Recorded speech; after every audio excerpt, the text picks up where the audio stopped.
Good evening. उद्घोष academic के online platform पर आप सभी लोगों का एक बार पुनः स्वागत है।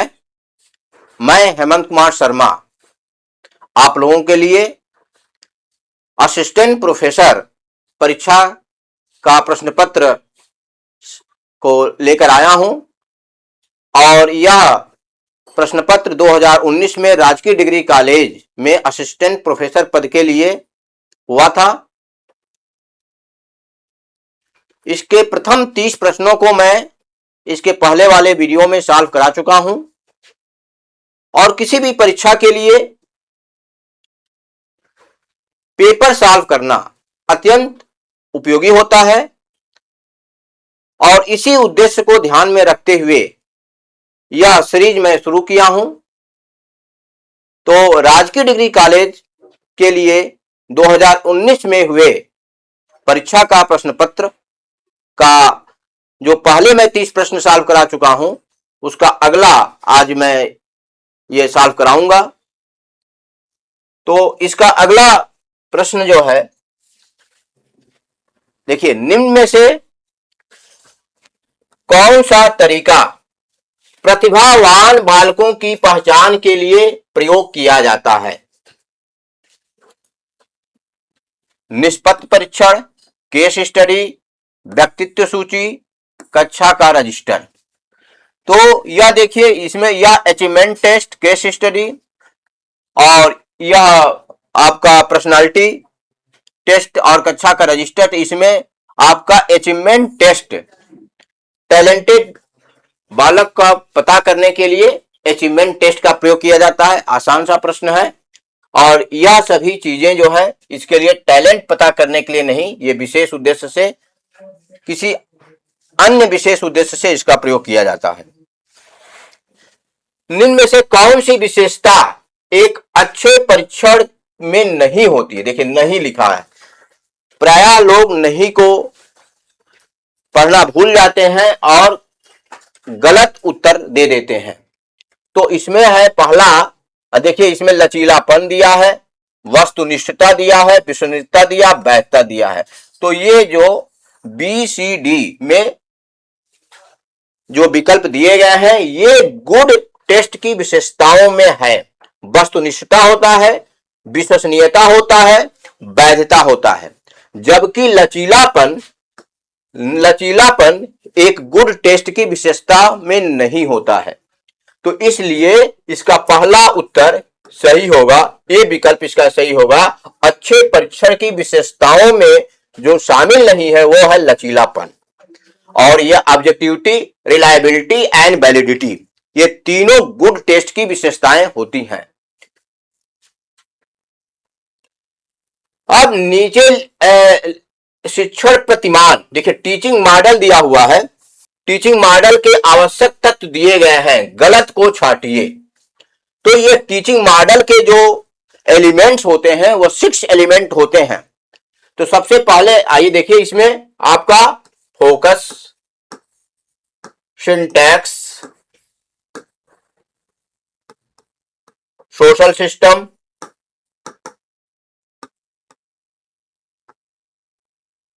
प्रिंसिपल ऑफ रिएक्शंस,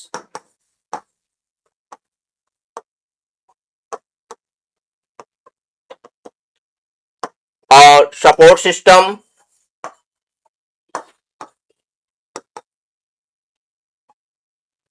और अंत में होता है इवैल्यूएशन। यह आपका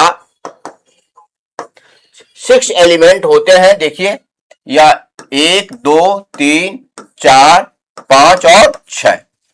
तो यह किसी भी टीचिंग मॉडल के ये 6 एलिमेंट्स होते हैं। तो इस 6 एलिमेंट्स में कौन आवश्यक तत्व दिए गए हैं, गलत को छांटिए, कौन नहीं है। तो इसमें आप देखिए, फोकस का मतलब होता है लक्ष्य, फोकस का मतलब होता है लक्ष्य, सिंटैक्स का मतलब होता है संरचना, और सोशल सिस्टम का मतलब होता है सामाजिक व्यवस्था, प्रिंसिपल ऑफ रिएक्शंस जिसमें आप ये फिर देखिए सपोर्ट सिस्टम, सहायक प्रणाली। तो इस तरीके से देखिए, यह फोकस दिया गया है, यह सिंटैक्स दिया गया है और जनसंचार के साधनों का प्रयोग इसमें कहीं नहीं है। और सहायक प्रणाली, ये दिया गया है सपोर्ट सिस्टम, सपोर्ट सिस्टम। तो इस तरीके से आपका इसका सी विकल्प सही होगा। जनसंचार के साधनों का प्रयोग, ये इसमें शामिल नहीं है। किसी भी टीचिंग मॉडल का जनसंचार के साधनों का प्रयोग उसका एलिमेंट नहीं होता है। तो देखिए बहुत बढ़िया प्रश्न है, यह हमेशा पूछा जाता है। ये 6 आपको याद करना है। किसी भी टीचिंग मॉडल के ये 6 एलिमेंट्स होते हैं। सामान्य संभावना वक्र में विषमता ऋणात्मक होती है। देखिए ये भी प्रश्न बहुत बढ़िया पूछा गया है। देखिए सामान्य जब हम एनपीसी बनाते हैं तो इसमें अगर विषमता 0 है तब तो जहां आपका मीन वही मीडियन और वही मोड, यानी मीन मीडियन मोड जब स्क्यूनेस 0 होगा तो मीन मीडियन मोड तीनों बराबर होंगे। लेकिन हमारे प्रश्न में सामान्य संभावना वक्र में विषमता कैसे है? ऋणात्मक। तो ये समझना है कि ऋणात्मक क्या होता है। तो पहले देखिए, अगर हम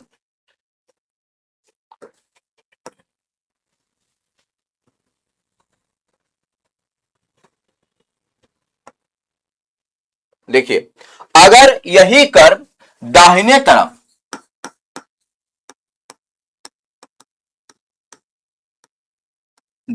तरफ झुका हो तो विषमता ऋणात्मक होती है, और यही कर्व जब देखिए अब ये ऋणात्मक हो गया विषमता, और ये है धनात्मक, और यहां विषमता 0। नॉर्मल प्रोबेबिलिटी कर्व का, तो इसमें देखिए नॉर्मल प्रोबेबिलिटी कर्व में विषमता 0 होती है, जिसमें मीन मीडियन मोड तीनों आपस में बराबर होते हैं। जबकि अब ऋणात्मक में आपका देखिए अब मोड, मीडियन और मीन, यानी ये होगा मीन, ये होगा आपका मीडियन और ये होगा मोड। तो देखिए अब इसमें आपका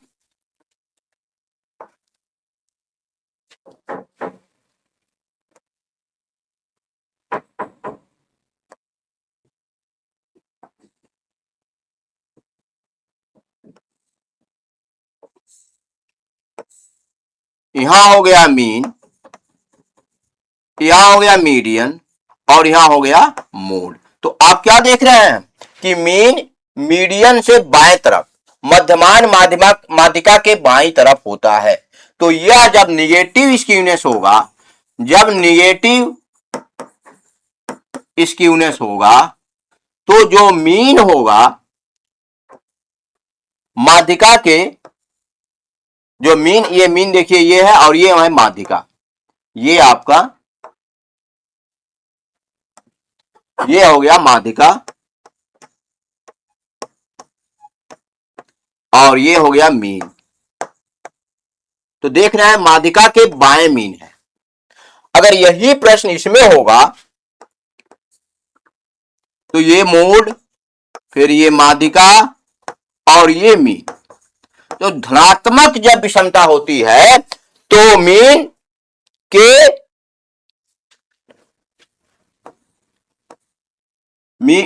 के मीडियन बाएं होता है, जबकि जब ऋणात्मक विषमता होती है तो मीन के दाहिने माध्यिका या माध्यिका के बाएं मीन होता है। और यह कब होता है? जब स्क्यूनेस कब पैदा होता है? जब मान लीजिए टेस्ट पेपर एकदम सरल हो।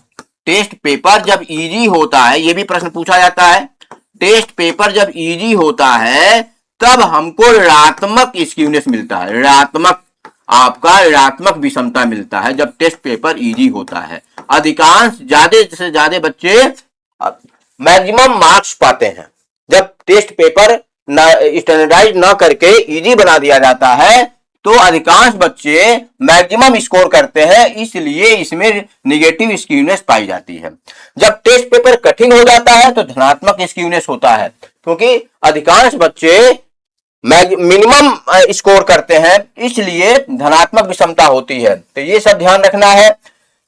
नॉर्मल प्रोबेबिलिटी जहां स्क्यूनेस 0 होता है, मीन, मीडियन और मोड तीनों बराबर होते हैं, जबकि ऋणात्मक विषमता में मीडियन के बाएं मीन होता है, और आपका धनात्मक विषमता में मीडियन के दाएं मीन होता है। यह ध्यान रखना, इसलिए इसका पहला उत्तर इसका सही होगा।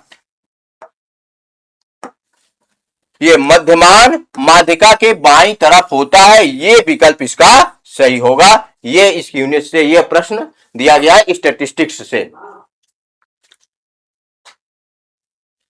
अब निकष संदर्भित परीक्षण में निकष क्या है?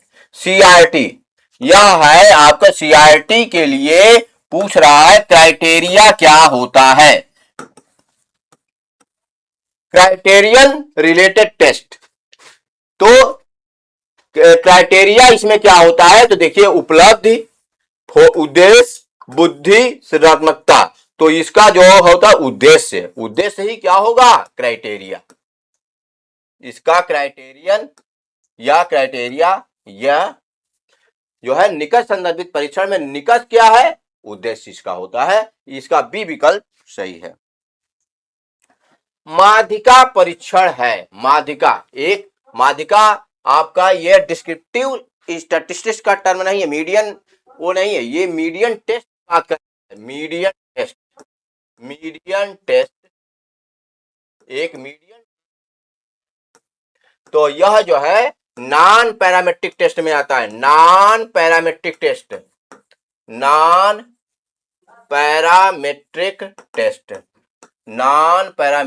में आता है। नॉन पैरामेट्रिक अप्रचालिक परीक्षण इसको कहा जाता है। और इसमें और सब आते हैं, जैसे साइन टेस्ट भी इसके अंदर आता है। साइन टेस्ट भी इसमें अंदर आता है। फिर आपका काई स्क्वायर टेस्ट इसके अंदर आता है, काई स्क्वायर टेस्ट। तो ये सब नॉन पैरामेट्रिक टेस्ट के एग्जाम्पल हैं। तो ये आपका ये देखिए प्रायोगिक छप गया, ये पैरामेट्रिक टेस्ट होना चाहिए। प्राचालिक परीक्षण है ये, प्राचालिक परीक्षण। और यह है अप्राचालिक परीक्षण, ये शब्द है अप्राचालिक परीक्षण, नॉन पैरामेट्रिक टेस्ट। तो आपको याद रखना है, दो प्रकार का कैटेगराइजेशन किया गया है, parametric test and non parametric test. तो जो मीडियन टेस्ट होता है वो नॉन पैरामेट्रिक टेस्ट के अंतर्गत आता है। इसी प्रकार sign test, chi square test, तमाम ऐसे टेस्ट हैं जो आपका ये मैन-व्हिटनी टेस्ट, तो यह नॉन पैरामेट्रिक टेस्ट में आता है। तो ये आपका इसका बी विकल्प सही होगा। व्यक्तिगत अध्ययन है। यह व्यक्तिगत अध्ययन का मतलब केस स्टडी जो है, यह कौन आपका ये रिसर्च से क्वेश्चन पूछा गया है, कौन सा शोध है? ऐतिहासिक शोध, दार्शनिक शोध, गुणात्मक शोध, मात्रात्मक शोध। तो ये आपका गुणात्मक शोध के अंतर्गत आता है केस स्टडी जो है गुणात्मक शोध के अंतर्गत आता है। और इसका 7th का विकल्प सी उत्तर होगा। SST को विकसित किया। SST क्या होता है? Simulated social skill training. देखिए ये होता है इसका full form, simulated social skill training. और इसको विकसित किया क्रुक्साक ने। सिमुलेटेड सोशल स्किल ट्रेनिंग, इसको SSS है, T है, तो सिमुलेटेड सोशल स्किल ट्रेनिंग, और इसको विकसित किया है क्रुक्साक ने। कौन सा प्रणाली का एक भाग नहीं है? तो आप देखिए, अदा होता है, आपका प्रवाह होता है, और प्रक्रिया होता है। ये सब आपका ये प्रणाली का भाग होते हैं। इसमें जो मेथड है, विधि है, ये भाग नहीं है और इसका उत्तर होगा 9th का बी। अदा, प्रवाह और प्रक्रिया ये तीनों प्रणाली के पार्ट होते हैं, जबकि विधि प्रणाली का पार्ट नहीं होता है, इसलिए इसका 9th का बी ऑप्शन सही होगा। इग्नू की स्थापना 1985 में। यह बहुत आसान सा प्रश्न, फैक्ट केवल पूछा गया है। भारत में किस वर्ष टीवी सेवाएं प्रारंभ की गईं? तो ये 1959 में टीवी सेवाएं प्रारंभ की गई। सबसे पहले दिल्ली में, बाद में 1972 में दो जगह प्रारंभ हुआ था। सबसे पहले 1959 में दिल्ली में यह टीवी सेवाएं प्रारंभ की गई। शिक्षण के इस स्तर पर समस्या समाधान करने की योग्यता। तो लेवल्स ऑफ टीचिंग, पहले तो हम ये जाने कि लेवल ऑफ टीचिंग क्या होता है। लेवल्स ऑफ टीचिंग आपका 3 लेवल्स होते हैं। मेमोरी लेवल,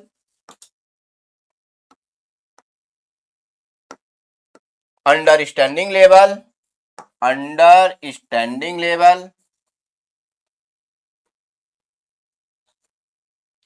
और तीसरा होता है रिफ्लेक्सिव लेवल।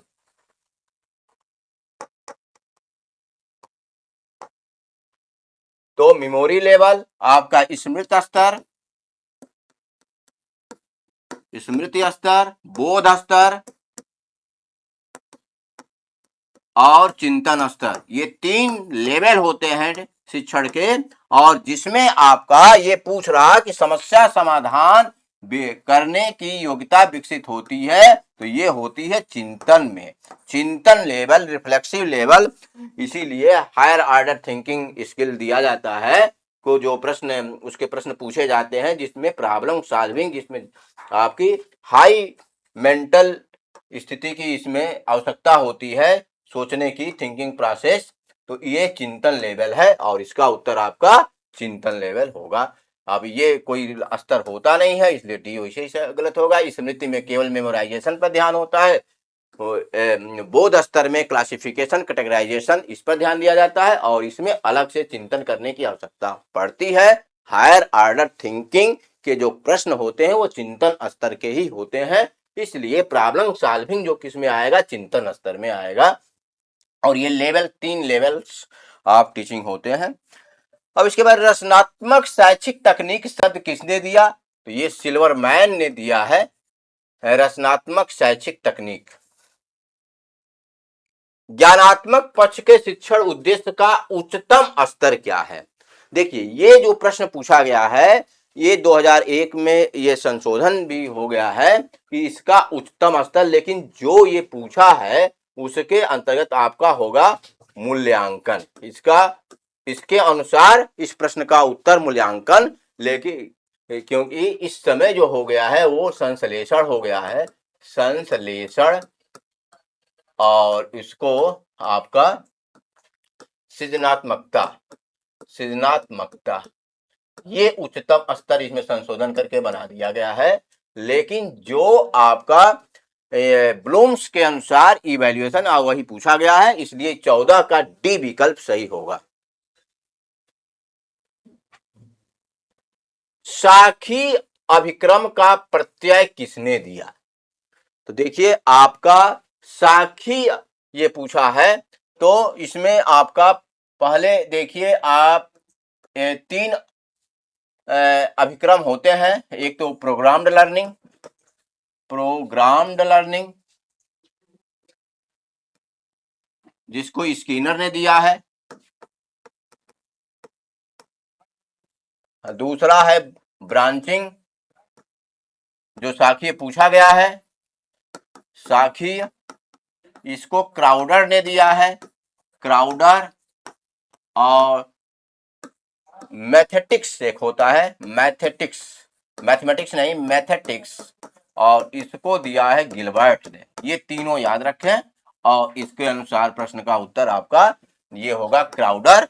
तो नॉर्मन ए क्राउडर ने साखी अभिक्रम का कंसेप्ट दिया था। नॉर्मन ए क्राउडर। प्रयोजनवाद विश्वास करता है। प्रयोजनवाद तो यह व्यक्ति व समाज में, ईश्वर में, प्रकृति में, विचार में। तो देखिए यह कहीं ना कहीं विचार तो आपका आइडियल से संबंधित है, आदर्शवाद से, प्रकृतिवाद से, और लेकिन व्यक्ति और समाज जो है ये आपका उत्तर होगा पहला विकल्प प्रयोजनवाद जो है, जिसके समर्थक जॉन डेवी थे और व्यक्ति व समाज में विश्वास करता है, ये इसका उत्तर होगा। किसने कहा दर्शन और शिक्षा एक ही सिक्के के दो पहलू है? तो ये रास का कथन है, ये रेम गलत छप गया है, रास। दर्शन और शिक्षा एक ही सिक्के के दो पहलू हैं, ये रास ने दिया है, ये आपका उत्तर सही होगा। निम्नलिखित में से कौन शिक्षा में लोकतांत्रिक भावना की धारणा को मजबूत करता है? योग दर्शन, वेदांत दर्शन, न्याय दर्शन, सांख्य दर्शन। तो इसमें उत्तर होगा वेदांत दर्शन। ये इसके अंदर लोकतांत्रिक भावना को यह मजबूत करता है, ये वेदांत दर्शन। इसका बी ऑप्शन सही होगा। सामाजिक परिवर्तन के आधार सामाजिक संरचना में परिवर्तन से है, किसने कहा था? तो इसको एम जॉनसन, इसका उत्तर सही होगा। सामाजिक परिवर्तन का आधार सामाजिक संरचना में परिवर्तन से है, ये एम जॉनसन ने कहा था।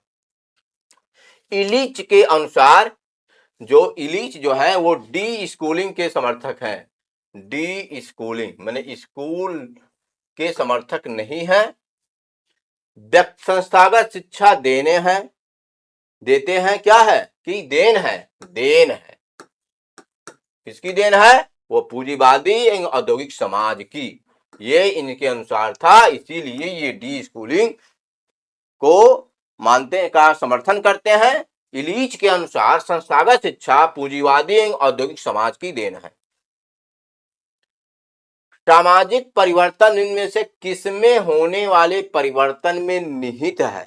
सामाजिक परिवर्तन तो आपका समाज की संरचना में भी परिवर्तन होता है, मानवीय संबंध में भी होता है, विवृत्तियां, आदर्श, मूल्य में भी होता है। अर्थात इसका डी विकल्प सही होगा। सभी से सामाजिक परिवर्तन इनमें से किसमें होने वाले परिवर्तन में निहित है?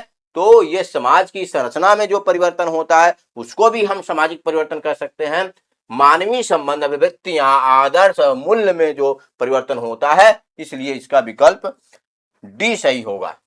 औसत बुद्धि बच्चों की बुद्धि लब्ध होती है। औसत बुद्धि, तो औसत बुद्धि ये अल्प बुद्धि से मतलब है। देखिए इसमें जो विकल्प दिए गए हैं, तो इसमें आपका देखिए यह जो है आपका 50 से 70, ये औसत नहीं, औसत से थोड़ा सा ज्यादा है, ये 35 से 25 इसका उत्तर होगा। और 20 से 35 ये अल्प में आएगा, अल्प बुद्धि।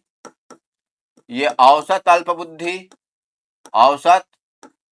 और यह जो है इससे जो कम है वह आपका ये गंभीर, गंभीर और ये अति गंभीर, अति गंभीर में ये आएगा। इस प्रकार इसका जो औसत है ये सी विकल्प इसका सही होगा। औसत बुद्धि बच्चों की बुद्धि लब्ध होती है 35 से 50 के बीच में। राष्ट्रीय अध्यापक शिक्षा परिषद का मुख्य का, तो राष्ट्रीय अध्यापक तो एनसीटीई ये पूछ रहा है, एनसीटीई का कार्य क्या है? तो अध्यापक शिक्षा संस्थानों को मान्यता प्रदान करना होता ही है। अध्यापक शिक्षा संस्थानों की मान्यता समाप्त करना ये भी होगा। अध्यापक शिक्षा संस्थानों के लिए मानक और मानदंड, क्राइटेरिया और नॉर्म को जो निर्धारित करते हैं ये हो, यानी इसका उत्तर आपका डी सही होगा। सभी विकल्प इसमें सही हैं, अर्थात इसका 22वां का उत्तर डी होगा। भारत में पहले माध्यमिक स्तर के शिक्षक प्रशिक्षण संस्थान की स्थापना किस वर्ष हुई?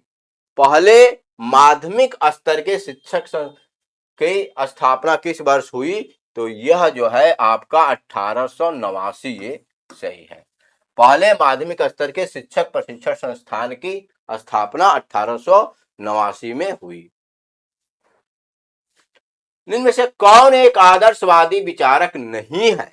ये पूछा। देखिए, आदर्शवादी विचारक नहीं है और दे दिया है रूसो। तो Rousseau is the correct answer. ये प्रकृतवाद से संबंधित है।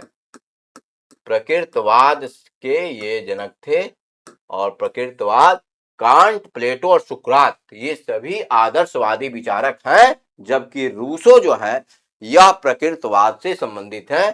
ये रूसो आपका एक और इसका आता है निगेटिव एजुकेशन का कंसेप्ट ये दिए हैं रूसो। रूसो जो है निगेटिव एजुकेशन का भी कंसेप्ट दिए हैं और ये प्रकृतवाद से है।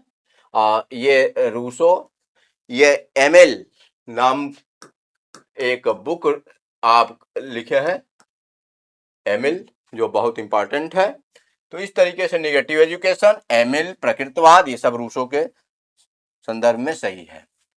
किसने कहा शिक्षा में मानवतावाद मुख्य की महान उपलब्धियों तथा विचारों का अध्ययन है? एच.जी. गुड का ये स्टेटमेंट है। एच.जी. गुड, शिक्षा में मानवतावाद मुख्य की महान उपलब्धियों तथा विचारों का अध्ययन है। शिक्षा में मानवतावाद महान उपलब्धियों तथा विचारों का मुख्य रूप से महान उपलब्धियों तथा विचारों का अध्ययन है। एच.जी. गुड का स्टेटमेंट है। रिलीजन एंड सोसाइटी पुस्तक के लेखक कौन है? तो ये राधा कृष्णन है। ये रिलीजन एवं सोसाइटी पुस्तक के लेखक। सामाजिक परिवर्तन में बाधक कारक कौन है? कौन हिंड्रेंस पैदा करता है सोशल चेंज में? तो संकीर्ण निष्ठाएं निश्चित रूप से करती हैं। सांस्कृतिक जड़ता ये भी करती हैं। निहित स्वार्थ ये भी करती हैं। ये सभी करती हैं, ये सभी। इसका उत्तर आपका विकल्प डी होगा। ब्रिक्स के शिक्षण स्तरों की संख्या आपका 3, वही है आपका स्मृति स्तर, बोध स्तर और चिंतन स्तर, आपका memory level, understanding level and reflexive level. इसलिए ब्रिक्स के शिक्षण स्तरों की संख्या इसमें उत्तर 3 होगा। भारत में प्रथम रेडियो स्टेशन स्थापित हुआ था मुंबई में। भारत में प्रथम रेडियो स्टेशन कहां स्थापित हुआ था? मुंबई में। निम्न में से कौन सा परीक्षण बुद्धि परीक्षण नहीं है? देखिए, बुद्धि परीक्षण नहीं है तो आरंभिक अन्वेषी परीक्षण, आर्मी बीटा परीक्षण, वैसलर। तो वैसलर आपका बुद्धि का परिभाषा ही दिए हैं, बहुत बढ़िया। इसलिए इसका उत्तर आपका डी होगा, थेमेटिक परसेप्शन टेस्ट। और यह जो है व्यक्तित्व का परीक्षण है, व्यक्तित्व पर्सनालिटी टेस्ट है और वो भी प्रोजेक्टिव टेक्निक है। प्रोजेक्टिव दो ही प्रोजेक्टिव में आप मेन मुख्य रूप से आता है, रोर्सा इंक ब्लड टेस्ट और थीमेटिक परसेप्शन टेस्ट। तो यह जो है आपका विकल्प इसका डी सही होगा। ये विकल्प इसका डी सही होगा। नीचे शैक्षिक तकनीक के विभिन्न प्रकार दिए गए हैं, गलत को छांटिए। तो आपको देखिए, ये बिहेवियरल टेक्नोलॉजी, मनोवैज्ञानिक तकनीक, अनुदेशन इंस्ट्रक्शनल और शिक्षण तकनीक, ये सी डी ये सब होता है, बी नहीं होता है। इसलिए बी जो है आपका उत्तर, इसके अनुसार बी उत्तर सही होगा। मनोवैज्ञानिक तकनीक शैक्षिक तकनीक नहीं होता है। आपका behavioural techniques, instructional techniques and teaching techniques, ये तीनों टेक्निक्स होते हैं, शैक्षिक तकनीक के अंतर्गत आते हैं। जबकि मनोवैज्ञानिक तकनीक शैक्षिक तकनीक के अंतर्गत नहीं आता है। इसलिए 31 का बी उत्तर सही होगा। नीचे कुछ तथ्य किशोरावस्था की विशेषताओं से संबंधित है, सही का चुनाव कीजिए। तो यह समायोजन का उच्च स्तर, वास्तव में किशोरावस्था में समायोजन का उच्च स्तर नहीं होता है। राजनीति में रुचि, ये भी बहुत नहीं होता है। स्वतंत्रता और विद्रोह की भावना, ये आपका ये होता है। काम भावना का भाव, यही काम भावना यहाँ प्रारंभ होता है इसलिए इसका आपका 32 का आपका सी उत्तर सही होगा। स्वतंत्रता और विद्रोह की भावना किशोरावस्था की मुख्य विशेषताओं के अंतर्गत है और 32 का सी विकल्प सही होगा। रोरशाक इंक ब्लास्ट टेस्ट, देखिए रोरशाक लिखा है स्याही धब्बा परीक्षण में किसका उदाहरण है? तो ये मैं बताया है प्रक्षेपण विधि, प्रोजेक्टिव टेक्निक्स आप ये पर्सनालिटी टेस्ट है, इससे पर्सनालिटी टेस्ट किया जाता है। पर्सनालिटी टेस्ट का प्रोजेक्टिव टेक्निक्स में आपका TAT आता है और रोरसा इंक ब्लास्ट टेस्ट होता है। रोरसा इंक ब्लाट टेस्ट ये जो है प्रोजेक्टिव टेक्निक है और रोरसा ये प्रक्षेपण विधि होता है। संप्रेषण को प्रभावी बनाने के लिए इनमें से कौन सा उपयुक्त नहीं है? ये देखिए नहीं शब्द दिया है, ये ध्यान रखना है। भाषा पर अधिकार, संप्रेषण की स्पष्टता चाहिए है, उपयुक्त फीडबैक भी चाहिए, भाषा पर अधिकार भी चाहिए, आपका प्रभावी सामाजिक संबंध ये नहीं है। आपका प्रभावी सामाजिक संबंध, इसमें कम्युनिकेशन के लिए कोई फैक्टर नहीं होता है। अब इसके बाद निम्न में से कौन सा शिक्षा का उद्देश्य माध्यमिक शिक्षा आयोग द्वारा प्रतिपादित नहीं है? ये ध्यान देना कि देखिए नहीं बार बार दे रहा है। लोकतांत्रिक नागरिकता का विकास बिल्कुल है, व्यक्तित्व का विकास बिल्कुल, नैतिक गुणों का विकास होगा ही, विशिष्ट वर्गों के बारे में ज्ञान का विकास ये नहीं है। तो आपका माध्यमिक शिक्षा आयोग का जो के अनुसार विशिष्ट वर्गों के बारे में ज्ञान का विकास का उद्देश्य नहीं है। इसके अनुसार माध्यमिक शिक्षा आयोग के अनुसार निम्न में से कौन सा कथन विश्वविद्यालय शिक्षा आयोग से संबंधित नहीं है? विश्वविद्यालय शिक्षा आयोग से संबंधित नहीं है क्योंकि डॉक्टर राधा कृष्णन इसके सदस्य थे, लक्ष्मण स्वामी मुदालियर इसके सदस्य थे, तो ये तो अध्यक्ष ही थे। इनका उद्देश्य राष्ट्रीय स्तर की समस्याओं का अध्ययन करना था, ये भी सही है। आयोग से ने 25 महीना नहीं 10-11 महीने में दिए थे, इसलिए इसका विकल्प डी सही होगा। आपका राधा कृष्णन इसके अध्यक्ष थे, लक्ष्मण स्वामी मुदालियर इसके सदस्य भी थे।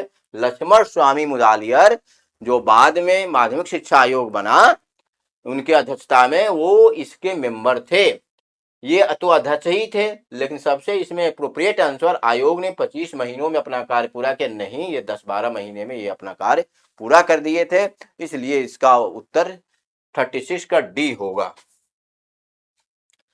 टी और एफ में संबंध को व्यक्त किया जा सकता, बहुत आसान और बहुत इंपॉर्टेंट प्रश्न ये। टी टेस्ट और एफ जो होता है वो एनोवा के लिए होता है और दोनों में संबंध है T square equal to F, या इसको ऐसे भी कहा जा सकता है F T equal to under root F. तो यह जो है चाहे यह दोनों T square equal to F या टी टेस्ट और एफ टेस्ट जो एनोवा एनालिसिस ऑफ वेरिएंस, ये पहला 37 का ए सही होगा। इनमें से कौन सा वक्रता ज्ञात करने की ये वक्रता, ये आपका वास्तव में कुकूदता एक क्यूटोरिसिस का ये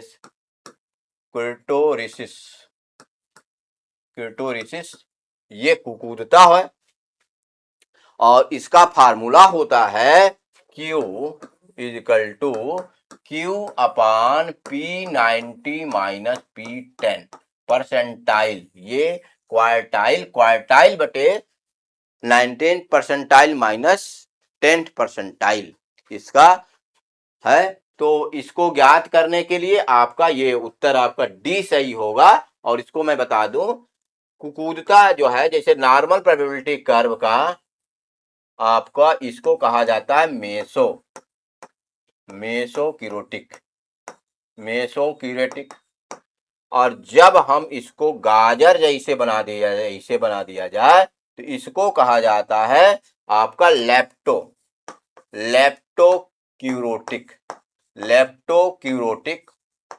और जब इसको और कछुए के पीठ जैसा बना दिया जाए, तो इसको कहते हैं फ्लैटी क्यूरोटिक। तो इसमें चपटापन ज्यादा होता है, इसमें पीकनेस ज्यादा होता है, और यह जो है दोनों के बीच में होता है। जो आपका एनपीसी होता है उसका क्यूरोटिस ये है इसका, और जो ये आपका फ्लैटी क्यूरोटिक ये है। देखिए इसका आपका पीकनेस कम है और इसका पीकनेस बहुत ज्यादा है। तो इसलिए देखिए यह एनपीसी का दूसरा नाम मेसोक्यूरोटिक है, और जबकि अगर इसमें पीकनेस ज्यादा होगा तो उसको लेप्टोक्यूरोटिस कहा जाएगा, और जब इसमें चपटापन ज्यादा होगा तो उसको कहा जाता है फ्लैटी क्यूरोटिक। और इसका फार्मूला होता है Q equal to Q/P90 minus P10, जहां P ये परसेंटाइल से मतलब है परसेंटाइल, और ये आपका P जो दिया गया है 10 परसेंटाइल और 19 परसेंटाइल, और Q क्या है, क्वार्टाइल है। इस तरीके से, और इसमें आपका 0.263 भी 0.263, अगर 0.263 से कम होगा तो प्लेटिक्यूरोटिक, अगर 0.263 से ज्यादा होगा तो आपका लेप्टोक्यूरोटिक, और 0.263 के बराबर होगा QU। ये QU इसी से निकाला जाता है, Q upon P90 minus P10। तो 0.263, ये भी कई बार क्वेश्चन पूछा गया है कि एनपीसी का QU कितना होता है, तो 0.263 होता है। तो इस तरीके से कुकूदता एक आपका डिस्क्रिप्टिव स्टैटिस्टिक्स में एक टर्म है, जो उसी से ये प्रश्न पूछा गया है। 38 का डी विकल्प सही होगा। यह महत्वपूर्ण है कि परिकल्पनाओं का निर्माण करना चाहिए।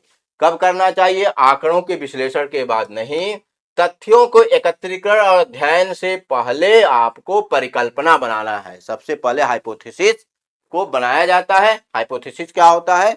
एक श्रूड गेस या टेंटेटिव सॉल्यूशन, किसी भी समस्या का जो टेंटेटिव सॉल्यूशन होता है, जिसको हमको टेस्ट करना होता है, तो उसको कहते हैं परिकल्पना। और परिकल्पना तथ्यों को एकत्रीकरण और अध्ययन से पहले इसको हमको परिकल्पना का निर्माण करना चाहिए।